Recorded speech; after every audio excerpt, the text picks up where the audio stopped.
Hey everybody, Tim here with another Starship breakdown. This is the Orion Interceptor, Eaglemoss's 163rd issue in their regular line of Star Trek starships. Getting pretty close to the end of the collection here. Orions have been on Star Trek since the original series, but to my recollection, this is the first time we've seen any of their ships on screen. This was from an episode of Star Trek Enterprise. The episode is not ringing any bells to me, but you know what? Just go Google the same episode that Goldberg guest starred in. Remember Goldberg? So these ships operated in the borderland between the Orion Syndicate's home turf and the Klingon Empire.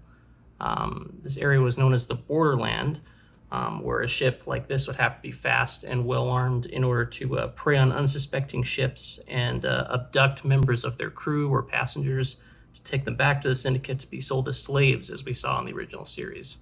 So, not a great group of people. According to the issue magazine, the appearance of their hull with this kind of sleek, weathered green appearance was modeled after a hawk.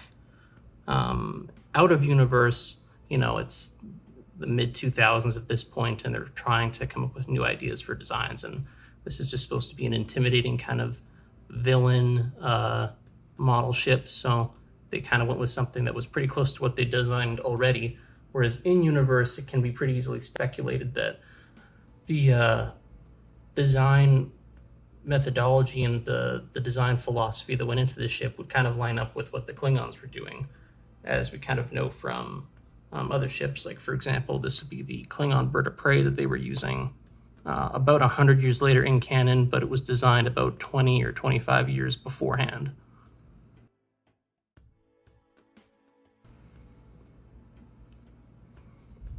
Not identical, but...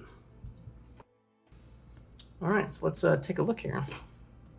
Lots of great details on this one. Right up here you have the flight deck, or the bridge.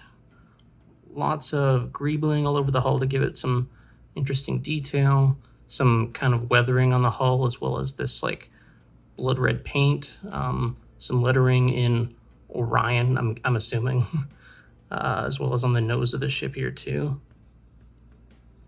On the underside right here, not that great of a detail, but that's supposed to be the particle cannon, which is bringing ships down.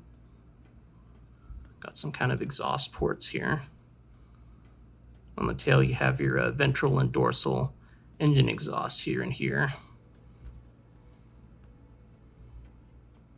So yeah, a really nice model. It's nice to see something like this really coming into the collection, especially as it gets ready to close out. I know we've seen some pretty out there one-off ships before we got to something like this, but it's really well done.